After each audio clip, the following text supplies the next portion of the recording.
EcoMove е една прекрасна инициатива, която Асоциацията на завършилите професионалната гимназия по компютърно програмиране и иновации даде възможността 5 ученика от 12 клас да се сблъснат с реалната обстановка, реалния свят за изграждане на приложения заедно с община Бургас.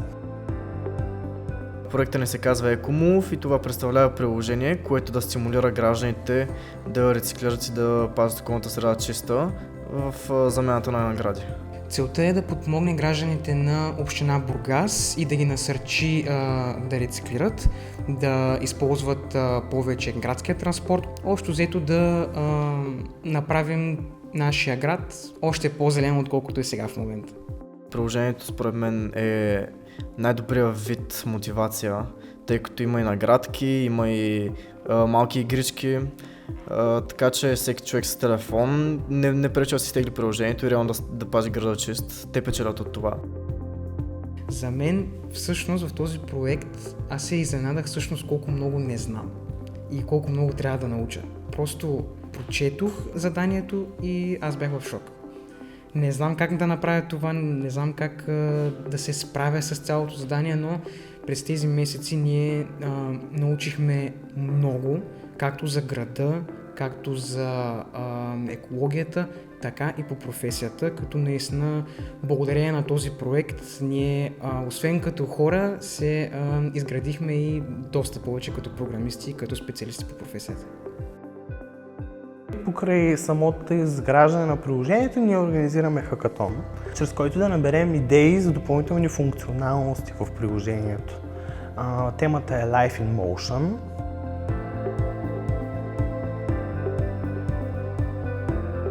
Имаме 15 отбора с по 5 участника максимум във всеки отбор. Участниците трябва да използват на максимум тяхната креативност и да създадат проект в рамките на 48 часа, който след това да защитят пред комисия. Като аз и моите колеги сме ментори на това събитие. Ако някой се нуждае от помощ, от съдействие, ние сме хората, към които трябва да се обърнат.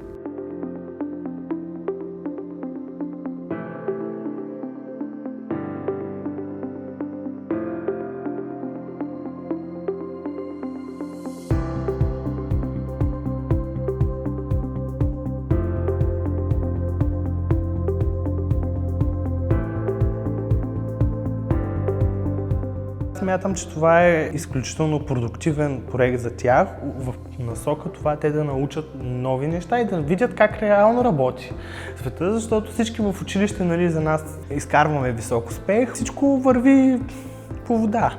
Но обаче излезем ли от училище, се сблъскваме с едно законодателство, с един апарат на държавата, който е много далеч от това, което е било до сега. Те се сблъскват с реалността.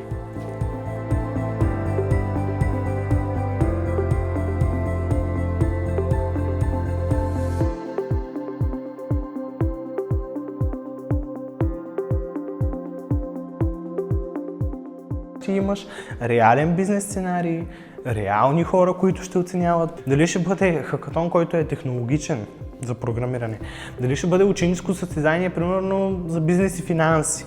Няма значение. Става въпрос, че това са сценарии от реалния свят в 90% от случаите. Това са просто такива моменти, в които най-добре се учи. В рамките на тези 48 часа те са показали много добри резултати и съм силно уверен, че ще се справят добре и на защитата им.